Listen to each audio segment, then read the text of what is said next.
Hey everyone, it's Heather. Welcome back to my channel. Today I am going to be talking about my all-time favorite books, my 5 all-time favorite books. All of these books are books that were very formative in my reading experience. So they are books that I've loved from a young age, and I feel like they have been my favorites forever and will continue to be my favorites forever, and it's going to be hard for new books that I read to fall into the all-time favorites category, because I think, one, I'm picky, and two, I just feel like there's something about when you first learn to read, finding those books that make you like formative books. Hard to find that as an adult. So all of these are from my younger years growing up, but they're books that I will reread over and over and over and over, and will probably reread the rest of my life. I'm not going to go into what these are because they're all very well-known books. For the most part, I am not that special. I do not have a very specialized favorite list. It's pretty generic, so I'm not going to go into too much detail. Before I get started, I will say that Harry Potter would have been at the top of this list, but I do not want to be promoting the purchase of the series, so I'm not going to talk about that anymore. Like most people of my age, it was a very formative reading experience for me, and we're just not going to talk about it in this video. So I'm going to start from least favorite and go up to my most favorite, and I'm starting with Stephen King's The Shining.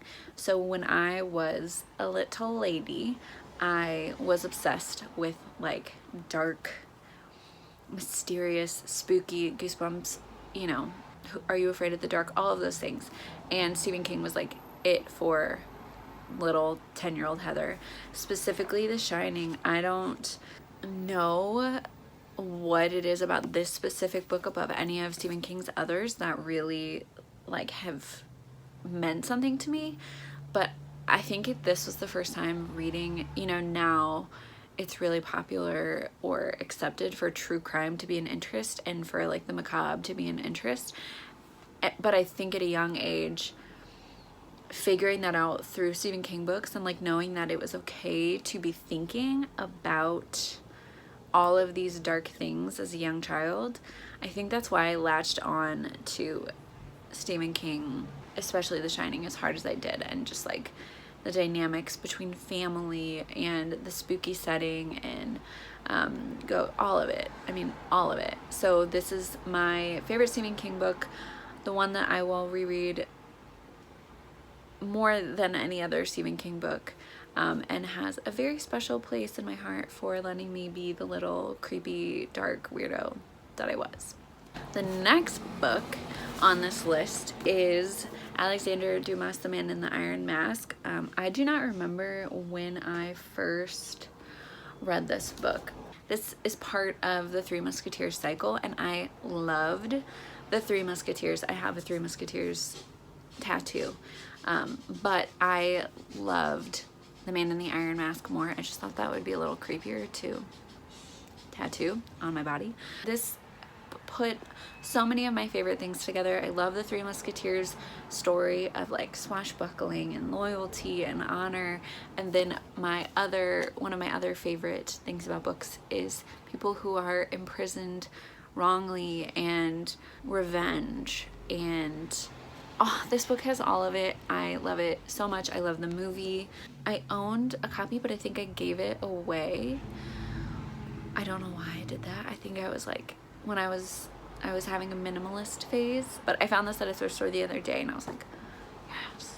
That is my 4th favorite book of all time.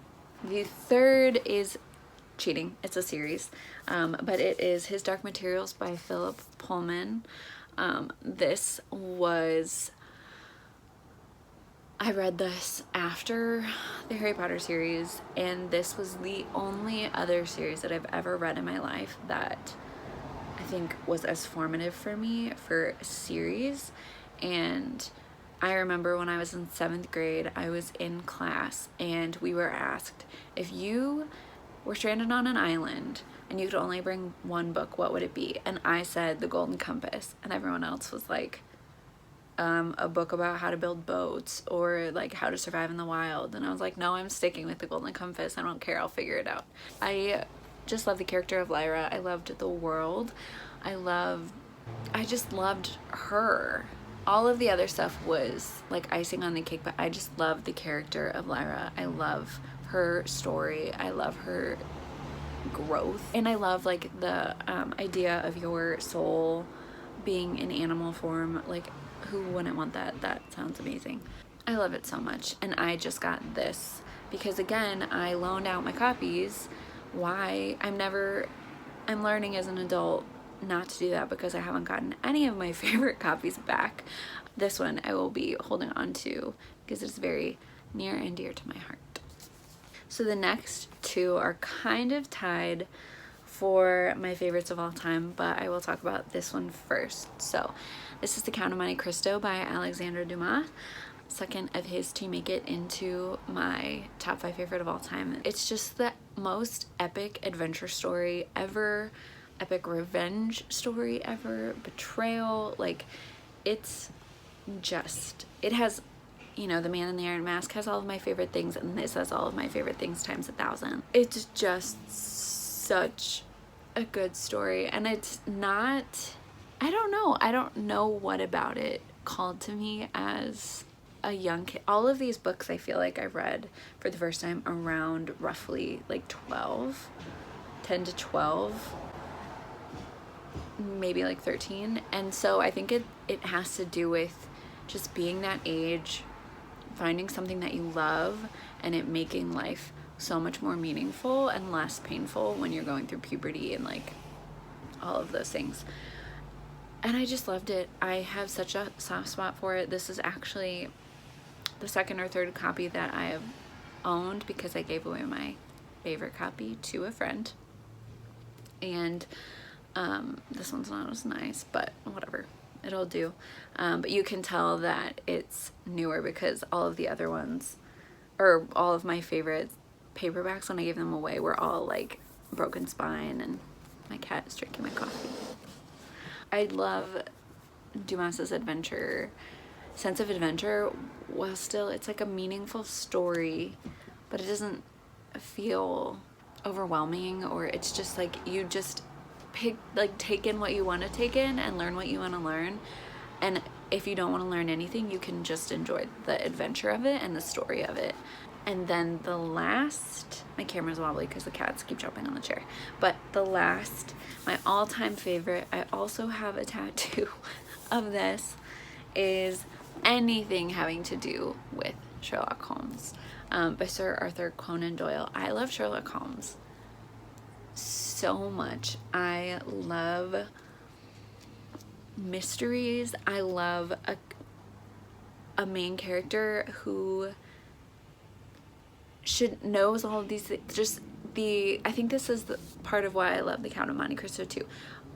Characters who are omniscient, they know everything, they are 10 steps ahead of everyone else, and I envy that so much, and I admire it so much. I admire cleverness, and I admire innate knowledge, I guess, or like the ability to put these things together to solve something or to figure something out. I wish I was like that. And so I think that's part of why I latched on to these stories, and they're just cozy stories. Like, they are like, there's nothing better than curling up with Sherlock Holmes, and I could reread these stories over and over.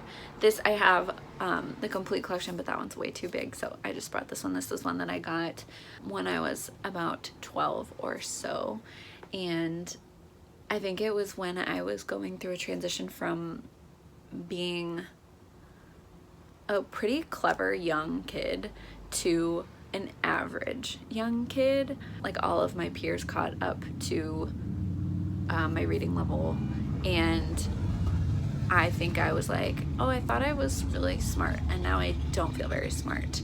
So I think I wanted to capture smartness another way, and I did that through Sherlock Holmes, and I still do that through Sherlock Holmes because I'm still pretty average. So these are my favorite books of all time. I would love to hear from people who also love these books or who have books that are similar to these that I could love as an adult, and just like those cozy books that you want to reread over and over again. Please leave a comment with suggestions for those, and again, if any of these are your favorites as well. Thank you. Oh, we got a knot. No, still got it. Okay. Thanks for watching. Subscribe if you haven't already, and I will see you in the next one. Bye.